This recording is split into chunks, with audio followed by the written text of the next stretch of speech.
నమస్కారం, welcome to I dream. ధర్మ మార్గం విత్ విజిత కార్యక్రమానికి స్వాగతం.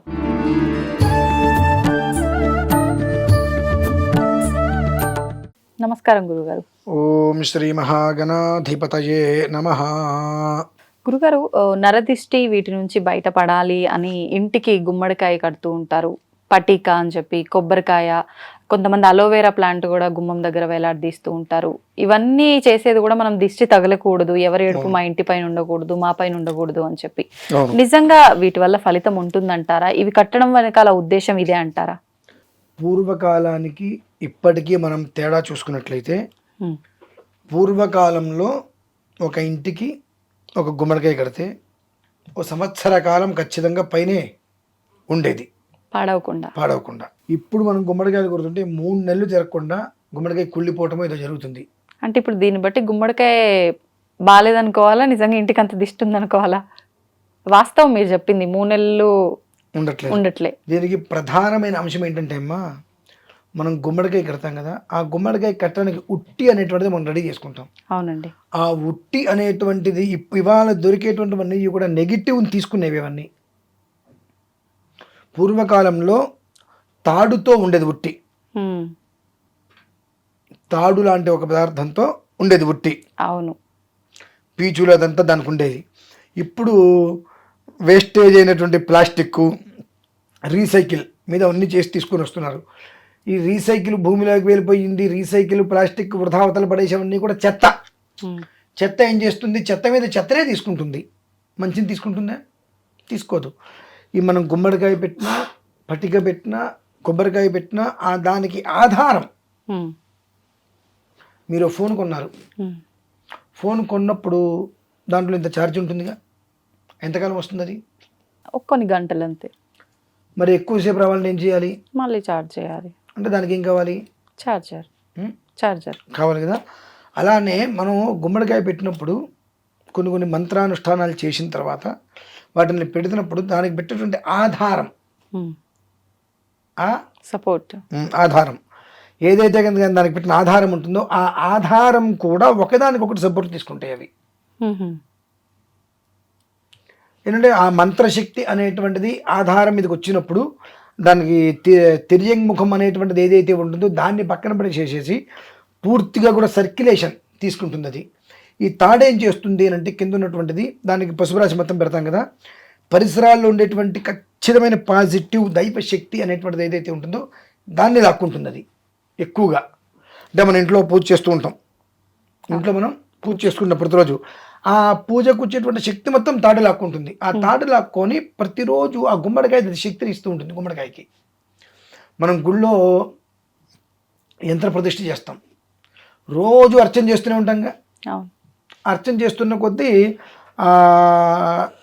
ప్రతిష్ఠ చేసినటువంటి మూర్తి మొహంలో ఒక మంచి కళ ఏర్పడుతుంటుంది. అలానే మనం ఆ ఆధారం అనేటువంటిది తాడు ఏదైతే ఉంటుందో, పెయిన్ అయితే ఉంటుంటుంది, దాంతో కట్టేసినప్పుడు గుమ్మడికాయ కావచ్చు ఏదైనా ఇది మనకు తీసుకుంటే ఈ మంత్రం ప్రతిరోజు చేసేటువంటిది ఆ తాడు నుంచి సర్క్యులేషన్ అయ్యి చక్కగా ఒక రకమైన వైబ్రేషన్ వచ్చి గుమ్మడికాయకి ఎక్కువ కాలం మన్నిగ్గా ఉంచి ఆ తర్వాత అది కుచించుకుపోతుంది. అంటే ఎండిపోయి. కానీ ఇప్పుడు చూడండి, ఈ ప్లాస్టిక్ వాటిలో పెడుతుంటే 2 నెలలు 3 నెలలకి కుళ్ళిపోయి అది కారిపోతూ ఉంటుంది కిందకి. అవును. ఇద్దరమైన కంపు కొడుతూ ఉంటుంది. ఈ ప్లాస్టిక్ ఏం చేస్తుంది? కనిపించిన నెగిటివ్ని మొత్తం లాక్కుంటుంది అది కుటుంబానికి. దారిని పోయి దరిద్రాన్ని నెత్తిని పెట్టుకున్నారంటారు చూసారండి.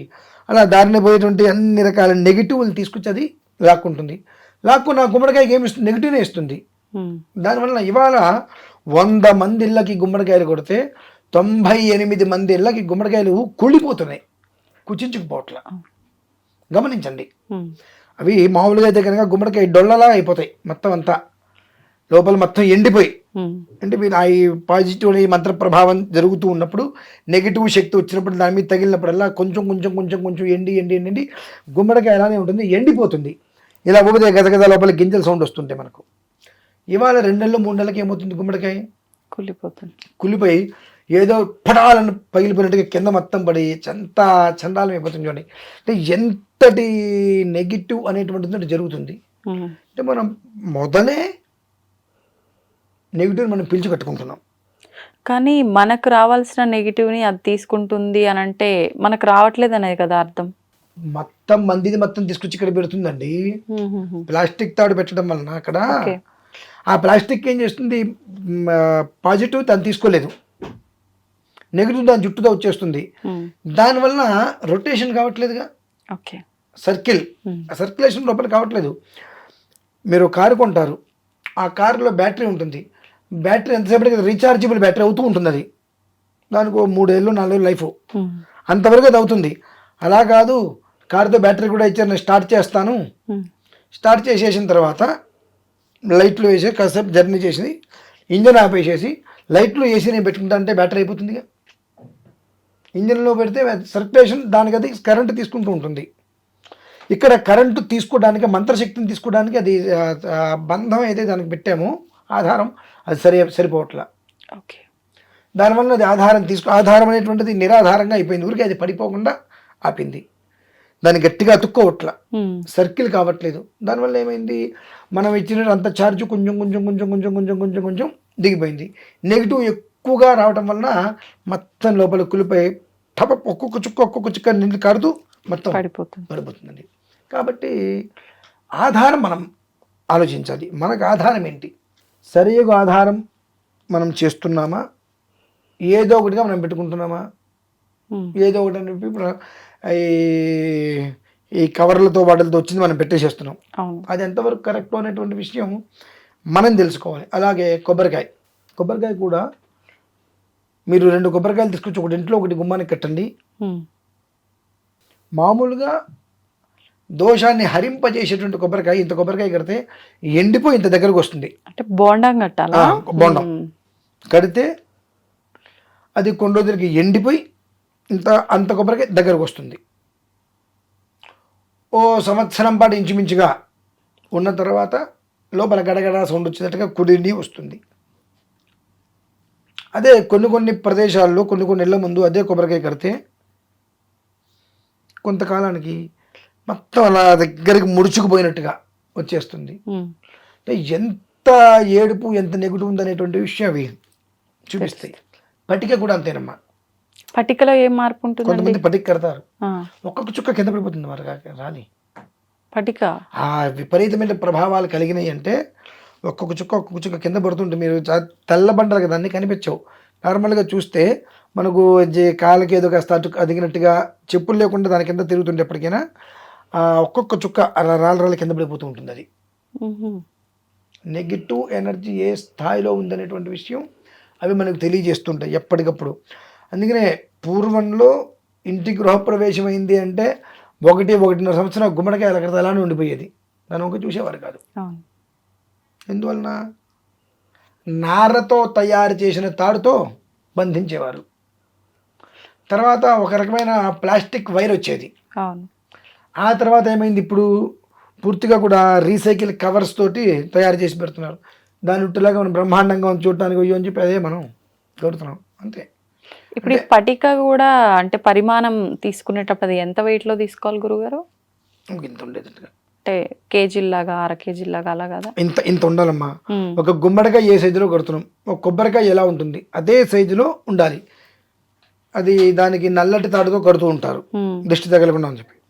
పటిక తీసుకొని పటికకి నల్ల తాడు కట్టడం అంటే ఆ దిష్టి పటికకి తగలకుండా తీసుకోవడం. అది మామూలుగా నారతాడులోనే పెట్టి కట్టేయాలమ్మా. అది కూడా అంటే క్లాత్ లో పెట్టి అట్లా కట్టాలి. నారతాడు క్లాత్ ఏమక్కర్లేదమ్మా, డైరెక్ట్ కనిపించాలి బయటకి. అది ఇప్పుడు ఈ కొబ్బరికాయ కట్టిన పటిక కట్టిన ఒక క్లాత్ లో పెట్టి మళ్ళీ ఉట్టిలో పెడతారు కదా, అలా వద్దా? పెట్టకూడదు. దేనికి పెడుతున్నారు అది మీరు?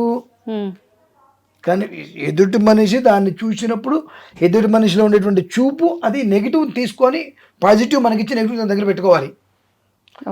గొడ్లు కట్టేస్తే ఎట్లా వాటికి? అది చాలా తప్పది. కాబట్టి ఇవి బేసిక్ నాలెడ్జ్ మనం తెలుసుకోవాలి. తెలుసుకోగలిగితే ముందు సగం ఇంటికి పట్టిన పీడ దరిద్రాలు తద్వారా మనం వదిలించుకోవచ్చు. తర్వాత ఏంటి అనేటువంటి విషయం మనం ఆ జాతకాన్ని పరిశీలించడం ఏంటో సెకండరీ. కానీ సగం దరిద్రం అనేటువంటి దీని నుంచే వస్తుంది. కాబట్టి దీని నుంచి మనం బయటపడగలిగితే అదృష్టమేనమ్మా. ఇప్పుడు ఇవి కట్టడం వల్ల మనకు రావాల్సిన ఈ దిష్టి ఇవన్నీ రాకుండా ఉంటాయని చెప్పి నమ్మే కడుతుంటాం కదా, మరి ఇది కట్టినంత మాత్రాన మన పైన ఎవరు ఏడుపు లేదా, అంత బాగున్నామా అంటే అలా ఏం లేదు కదా, బాధపడుతున్నాం కదా. మీరు ఒక ఆగుంది ఒక బస్సు, మీరు గబిక్కిన పరిగెత్తుకుంటూ వెళ్ళి చూసుకోకుండా గుద్దడానికి మిమ్మల్ని వచ్చి గుద్దడానికి తేడా లేదా? అది మిమ్మల్ని వచ్చి గుద్దితే మనం ఉండం, మనం వెళ్ళి గుద్దితే కొంచెం దెబ్బ తగిలి నిలబడి ఉంటాం. ఆగిన దాన్ని మనం వెళ్ళి ఏదో యథాలాభంగా వెళ్ళి గుద్దుకోవడం వేరు, మనం ఆగుంటే అది వచ్చి గుద్దుకెళ్ళడం వేరు కదా. ఈ రెండింటికి ఎంత డిఫరెంట్ ఉంటుందో దానికి దీనికి ఎంతేనమ్మా. ఓకే, అది అంటే తెలుసుకోవాలి.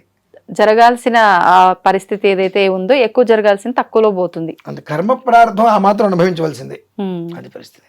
ధన్యవాదాలు గురుగారు.